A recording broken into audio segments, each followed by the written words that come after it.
An-Nas. Allah memerintahkan kita sebagai anak berbakti kepada kedua orang tua kita sampai ajal menjemput. Sampai mati kita harus berbakti kepada kedua orang tua kita. Walaupun orang tua kita tidak sejalan sama kita, tidak agamanya tidak sejalan dengan kita, walaupun agamanya dia Kristen misalnya, ataupun dia keluar dari Islam misalnya, kita tetap harus berbuat baik kepada kedua orang tua kita. Itu perintah Allah, di Quran ada. Nggak boleh kita ngomong aja, nggak boleh ke orang tua. Allah yang perintahkan di dalam Quran. Ya seenaknya. Dia tidak mulia di mata Allah. Dia akan masuk neraka tempatnya. Tapi budak yang dianggap manusia lain itu sebagai orang yang rendah, tapi di mata Allah dia orang yang mulia, tinggi derajatnya. Dan dia yang akan dimasukin ke surga. Dan kalian harus sadarin, hidup ini di dunia ini adalah sementara. Manusia itu cuma singgah di dunia. Ya, dari alam rahim, ya kan, di kandungan ibu kita lahir ke dunia. Ya, di dunia itu sementara, kita akan mati, kita akan meninggal. Itu udah ada jadwalnya, tinggal menunggu. Mau nggak mau kita menuju kematian. Kita mati itu bukan berarti kita selesai. Justru kita meninggal itu kita akan ke kehidupan yang kekal, yang abadi, yang gak akan mati-mati lagi. Nah, pilihannya di kita. Allah udah kasih petunjuk nih Quran nih, ya kan? Allah kurang baik apa nih kasih petunjuk Quran, bekal kamu hidup di dunia, untuk kamu nanti hidup kekal abadi, ya kan? Sebagai bekalnya kamu hidup kekal abadi, mau di mana? Mau di neraka atau mau di surga? Ini petunjuknya. Kita manusia selalu berpikir karena dikasih akal dan pikiran. Kita pilih, kita diberikan akal dan pikiran. Ya. Kita yang pilih sendiri, kita mau masuk surga apa mau masuk neraka. Jadi di dunia itu tugas kita ya dengerin ini Al-Quran, baca, dengerin, pahami, ya, dilakukan, diamalkan. Lakukan itu diamalkan. Apa yang Allah perintahkan di sini kita amalin. Yang dilarang jauhi. Allah kan menjauhi segala larangannya dan menjalankan segala perintahnya. Nah, nanti kalau kita udah di dunia kita sudah habis masanya, kita meninggal, kita dihisab sama Allah, ya diperhitungkan amal baiknya, keimanan kita selama di dunia. Nanti sudah selesai, nah, kalau kita timbangan amal solehnya lebih berat, maka kita akan masuk surga. Di surga kita akan hidup abadi, kekal, nggak akan meninggal lagi, nggak akan mati lagi. Kalau kita sekeluarga sama-sama masuk surga, insya Allah kita bisa berkumpul, bisa ketemu. Amin. Makanya jujurlah dalam imanmu. Ya, nggak apa-apa, ini pelajaran buat Manda, pelajaran buat Jaki. Kalian beruntung masih kecil gini udah ada orang tua yang ngasih tahu, udah ada yang ngejelasin. Zaman Abi mungkin Abi nggak tahu, ilmunya nggak ada. Orang tua sibuk cari uang, ibu sibuk masak, ilmunya kurang. Oma kan dari orang Kristen masuk Islam, ilmunya kurang, baru belajar juga, baru belajar baca-baca ngaji. Sama-sama Abi belajar ngajinya, baca-baca Iqra. Bapak sibuk cari uang, ngaji. Orang ngaji di luaran sana banyakan mainin daripada ngajinya. Ngaji sebentar main, berisik. Ibu ngajar, gurunya satu, anaknya banyak. Gimana mau bisa fokus? Yang ada gandeng kelasnya gitu. Pada main sana, main sini. Nah, kalian beruntung, Abi abinya sama uminya udah menyadari sejak dini. Enggak sejak ini juga. Ya, Ya maksudnya alhamdulillah ya, ya lebih cepat gitu. jadi orang tua Ya, yang petunjuknya. udah punya pikiran ya hidup tuh bukan cuman buat apa senang-senang, bukan cuman buat makan, bukan cuman buat ya Menyenangkan hati gitu, mengikuti nafsu. tapi kita udah menyadari hidup itu cuma sementara, nanti yang abadi di akhirat. Ya kita pengen cita-citanya mau masuk surga, gak mau masuk neraka. Nilai plus kita lahir dalam keadaan beriman, dalam keadaan muslim, dalam keadaan Islam, itu rezeki kita di awal. Bekal kita udah enak, tinggal kita mempelajari, mengamalkan itu semua gitu ya. Dan sekarang kan lebih dimudahkan kalau kita mau belajar. Iya, semua bisa lihat Bisa lewat kemana-mana. YouTube. Kayak kemarin banyak banget ya, kayak kajian itu kan tidak selamanya membosankan gitu loh. Ada kadang orang-orang yang penyampaiannya kayak kemarin tuh Dr. Adi Marwan Karim ya, itu kan penyampaiannya sampai kalian ketawa-ketawa ngedengernya, sampai kalian juga semangat ngafalinnya, pengen ikutan ngejawab ya kan. Ada dan masih banyak lagi yang menarik gitu kan, yang lucu, yang ada lucunya, tapi juga emang menyampaikan firman Allah gitu. Nah, kenapa Umi ngasih tahu Manda? Ndak, wudhu lagi ndak, karena ini kan Al-Qur'annya ndak. Al-Qur'an itu perkataannya Allah. Kita harus bersuci kalau baca Quran, kita harus bersuci itu ya berwudu. Ya seperti sholat, kita tuh berwudu, bersuci. Kita mau ngaji itu harus selalu wajib bersuci ya gitu. Itu ada pelajarannya, memang syaratnya seperti itu ya. Jadi kalian bersyukurlah, udah kalian masih umur segini, ilmunya udah dikasih tahu. Jadi kalian tuh harus diingat di pikirannya, ditempelin. Ya Umi juga sama, masih banyak harus belajar gitu ya, sama kita sama-sama belajar. Iya, Umi sama Abi juga lagi belajar. Makanya Umi sama Abi lagi belajar, dan pelajarannya sekalian kita kasih sekalian kita bareng-bareng gitu loh kan. Umi sama Abi tujuannya pengen masuk surga. Ya Umi pengen dong anak-anak Umi sama Abi tuh ya kita bareng masuk surga. Emang kalian mau masuk neraka? Udah siap? Kena panas percikan api di dunia aja kan teriaknya kayak apaan, apalagi kalau badannya dicelupin ke api ya. Iya.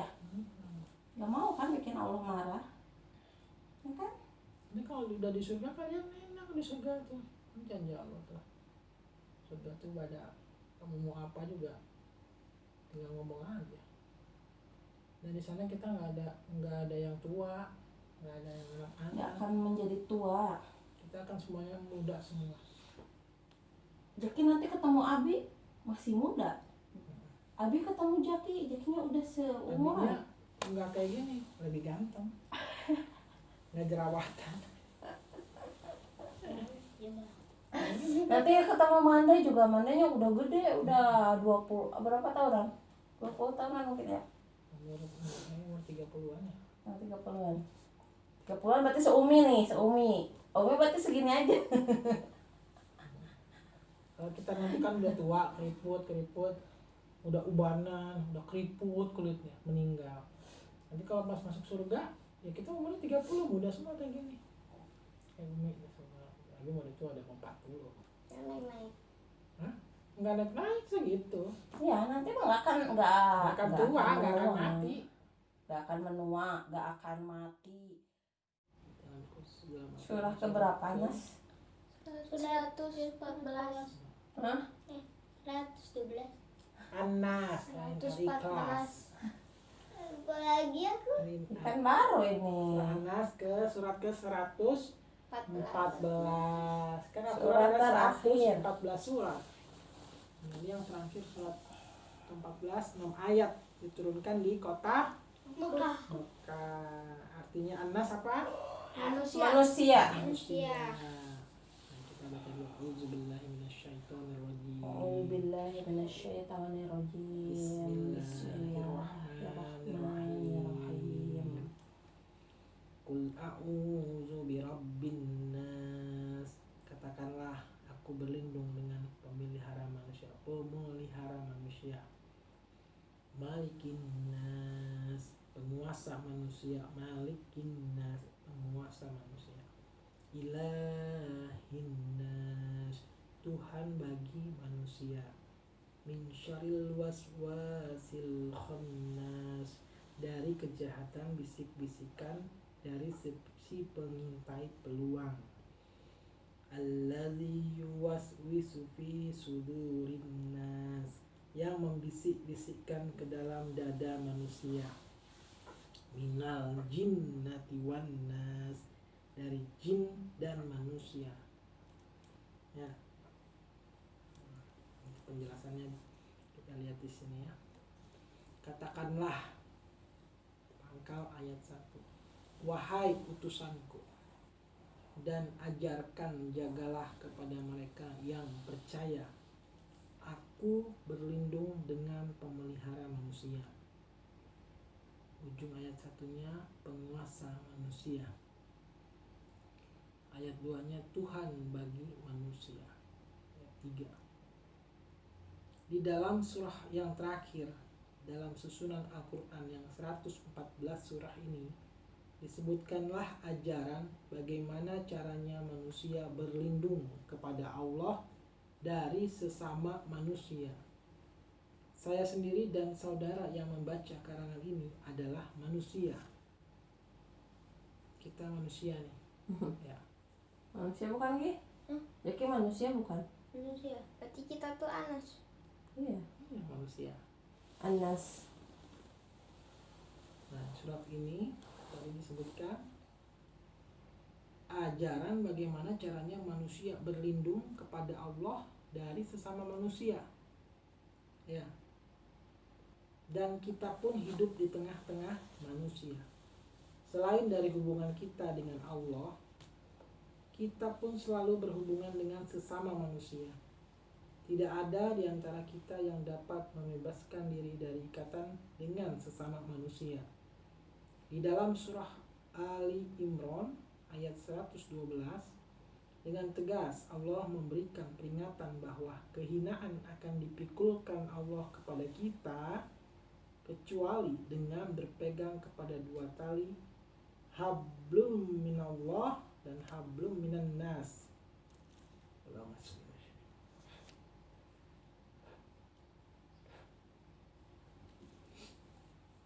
Agama sendiri pun selain dari mengatur tali, ini hablum minallah dan hablum minan nas. Hablum minallah itu hubungan kita kepada Allah, dan hablum minan nas hubungan kita kepada sesama manusia ya, artinya.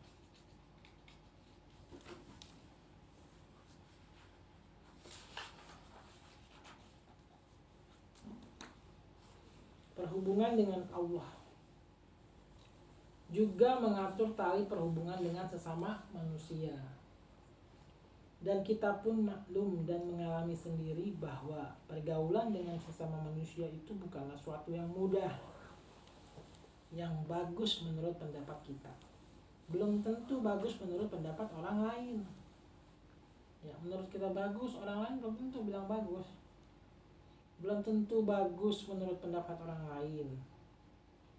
Langkah cita-cita yang baik belum tentu diterima orang lain. Kalau dipandangnya akan merugikannya, niscaya akan dihambatnya. Di tengah-tengah gelombang kehidupan manusia yang banyak itu, dengan berbagai macam ragam keinginan, kelakuan, cita-cita, lingkungan, dan pendidikan, terseliplah kita, saya dan saudara, sebagai pribadi, menyisih dari sesama manusia tidak bisa, dan bergaul terus dengan mereka bukan tak ada pula akibatnya. Akibat yang baik mau ataupun buruk. Manusia bisa menguntungkan kita dan bisa membahayakan kita. Maka diajarkanlah pada surah yang terakhir ini bagaimana cara kita menghadapi dan hidup di tengah-tengah manusia. kita dengan ajaran melalui Nabi Shallallahu Alaihi Wasallam disuruh berlindung diri kepada Allah, karena Allah itulah Rabbun Nas, pemelihara manusia, Malikin Nas, penguasa manusia, dan Ilahin Nas, Tuhan manusia. sesembahan bagi manusia, Ilahun Nas. Allah adalah Rabbun, Malikun, Itahun. Allah adalah pemelihara, penguasa, dan Tuhan. Allah adalah Khalik, artinya pencipta. Khalik artinya apa? Pencipta. Siapa tahu nanti keluar pertanyaan 2000-nya. Di samping menciptakan seluruh Itu alam, pedangnya ini Itu Khalid. itu mah Khalid, ini mah Khalik. apa hal itu? Khalik. Khalid. Khalid bin Walid itu mah. Itu mah Khalid namanya. Bukan Belakangnya Khalid. dia pakai D, dok. Di samping menciptakan seluruh alam, Allah pun menciptakan manusia. Dan manusia itu mempunyai pergaulan hidup. Manusia diberi akal budi, sehingga manusia hidup di permukaan bumi ini jauh berbeda dengan kehidupan makhluk Allah yang lain. Sebab itu, maka manusia dapat merencanakan apa yang akan dikerjakannya dalam menempuh jalan hidupnya sampai dunia ini kelak akan ditinggalkannya. Tidaklah Allah membiarkan saja manusia hidup menurut semau-maunya sendiri. Ya.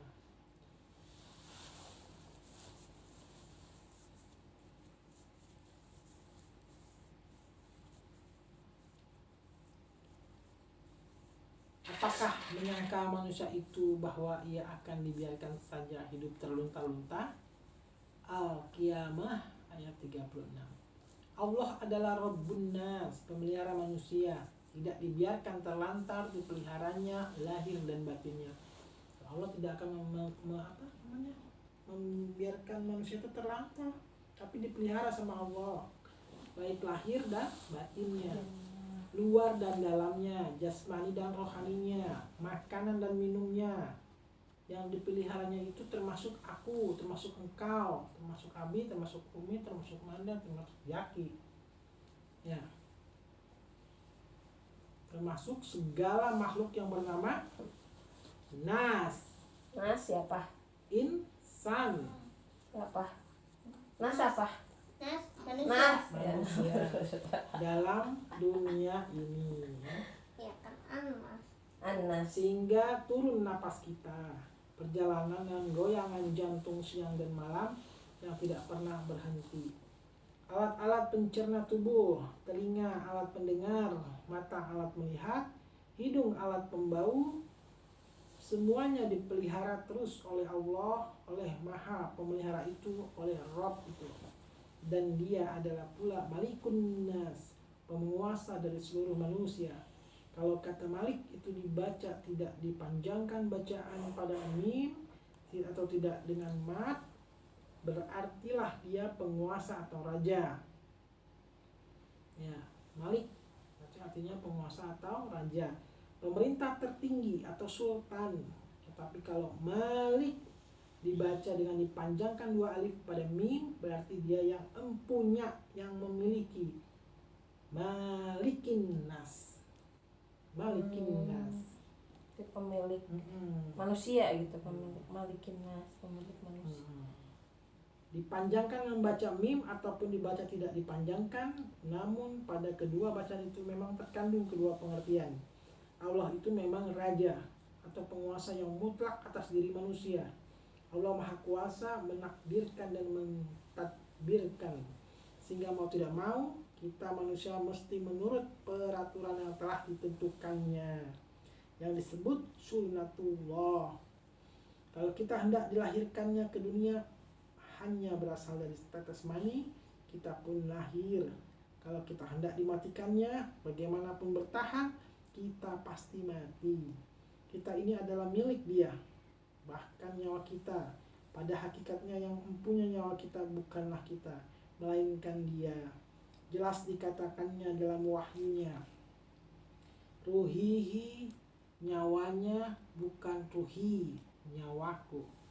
Kalau sudah jelas bahwa nyawa kita sendiri bukan kita manusia yang mempunyai, kita yang punya maksudnya ya, nyawa kita manusia bukan kita yang punya, apalah lagi yang kita kuasai dan kita punyai di dalam diri kita ini. Tidak ada. Maka tidaklah ada artinya mengakui Allah sebagai Rabbun atau pemelihara kalau kita tidak mengakui yang selanjutnya, yaitu bahwa Allah itu sebagai Malikun, penguasa atas kita, raja atas kita manusia yang memiliki atas diri seluruh manusia termasuk aku dan engkau. Oleh sebab hanya Dia pemelihara dan hanya Dia penguasa, maka hanya Dia pula lah ilah itu. Hanya Dia sajalah yang Tuhan yang wajar buat disembah dan dipuja. Kepadanya lah kembali segala persembahan dan pemujaan. Kita berlindung diri kepada Allah, memelihara, penguasa dan Tuhan dari sarwa sekalian alam, dan khusus dari seluruh manusia dari segala mara bahaya. Pada surah yang telah lalu, surah Al-Falaq, kita memperlindungkan diri kepada Allah sebagai pemelihara dari pergantian malam kepada siang, dari kejahatan segala apapun yang Dia jadikan. Kita melindungkan diri kepadanya dalam keadaannya sebagai pemelihara dari kegelapan malam, dan kita pun melindungkan diri dari mantra dan 7 tukang sihir ataupun dari bujuk rayu perempuan seperti ditafsirkan oleh Abu Muslim, dan dari hasad dengkinya orang yang dengki. Namun pada surah penutup ini, surah An-Nas, kita berlindung kepada Allah dari suatu macam bahaya yang timbul dari sesama manusia. Apakah bahaya itu? Yaitu demi kejahatan, bisik-bisikan dan dari si pengintai peluang. Ayat 4 ya. Tadi ya. Ialah orang yang selalu mengintai kalau ada peluang, yang selalu menunggu moga-moga kita terlengah. Maka saat kita terlengah itulah peluang yang baik baginya untuk membisik-bisikkan sesuatu. Yang membisik-bisikkan di dalam dada manusia. Ayat kelima. Dia berbisik-bisik bukan berterang-terangan. Dia masuk ke dalam dada manusia secara halus sekali. Dia menumpang dalam aliran darah, dan darah berpusat ke jantung, dan jantung terletak dalam dada. Maka dengan tidak disadari, bisikan yang dimasukkan melalui jantung yang dibalik benteng dada itu, dengan tidak disadari terpengaruhlah oleh bisik itu.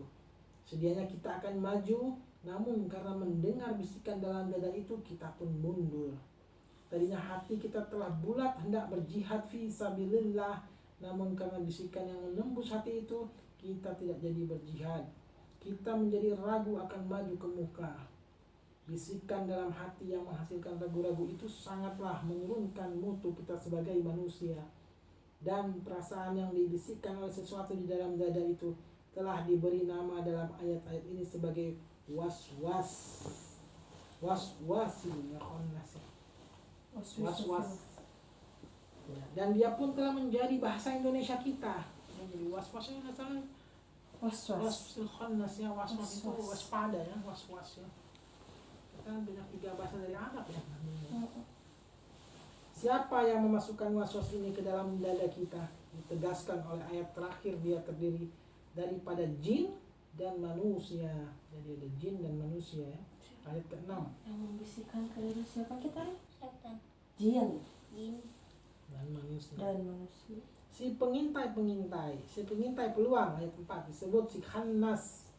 Ada yang halus atau secara halus, itulah yang dari jin. Ada yang kasar, secara kasar, itulah yang dari manusia. Keduanya membujuk merayu setelah memerhatikan bahwa kita lengah. Karena kelengahan kita timbullah penyakit was-was dalam dada.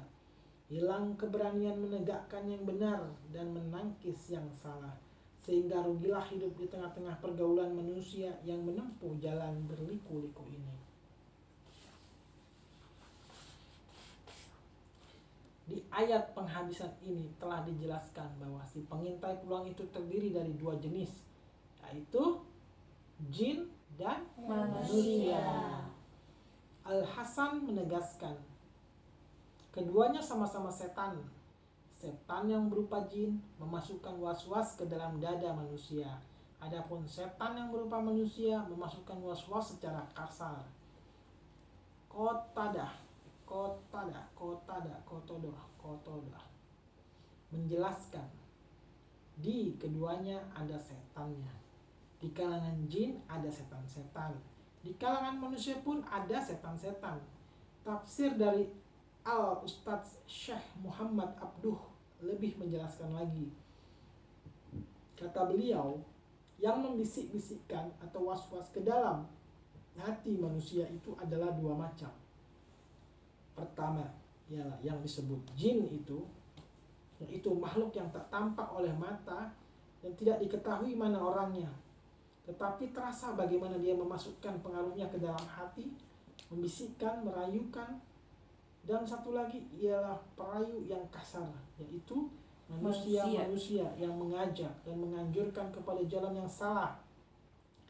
Imam Ghazali di dalam Ihya Ulumuddin yang terkenal itu memberikan bimbingan terperinci bagaimana usaha supaya di dalam kita melakukan sholat jangan sampai si khannas itu dapat memasukkan pengaruhnya ke dalam dada kita. Di antara lain beliau menulis, apabila engkau membaca a'udzubillahi minasyaitonir rajim. Nah, ada. Hendaklah engkau ingat bahwa musuh besarmu itu setan selalu mengintipmu, dan jika engkau lengah niscaya dipalingkannya hatimu dari ingat akan Allah. Asal mulanya ialah karena hasad dengkinya kepadamu, lihat engkau munajat menyeru Allah dan engkau bersujud kepadanya, padahal dia dikutuk Allah karena sekali bersalah menantang Allah, tidak mau sujud kepada Adam. Dan sesungguhnya engkau berlindung diri kepada Allah dari perdayaan setan itu, ialah dengan meninggalkan apa yang disukai setan, bukan semata-mata hanya berlindung diucapkan mulut. Karena orang yang telah diintai oleh binatang buas, sedang dia tahu atau hendak diserang dan dibunuh oleh musuhnya, tidaklah akan menolong kalau hanya diucapkannya, aku berlindung kepada Allah, bentengku yang kuat, padahal dia masih tegak juga di tempat itu. Ucapkanlah ucapan itu, tetapi segeralah tinggalkan tempat yang berbahaya itu, karena dengan ucapan saja tidaklah akan berfaedah. Beda dengan a'udzubillahi minasyaitonirrajim, tapi ngumpul sama orang mabok, ya main judi, a'udzubillahi minasyaitonirrajim, kiuh, sama bodoh. Itulah abang. Ya, a'udzubillahi minasyaitonirrajim, nambah masuk botol lagi bro. A'udzubillahi minasyaitonirrajim tapi makan pas lagi puasa. A'udzubillahi minasyaitonirrajim, lu setan lu gua bagi situ lagi mana? Itu mah sama bohong. Jadi cuma diucapin doang, tapi nggak hanya di sini dibilangin jangan cuma diucapin aja, itu nggak berfaedah, tapi kita juga harus berusaha meninggalkan tempat itu. Jadi a'udzubillahi minasyaitonirrajim apa katanya? Artinya apa tadi? Semalam tuh barusan dijelasin tuh. Habis semalam nanya apa arti a'udzubillahi minasyaitonirrajim? Apa?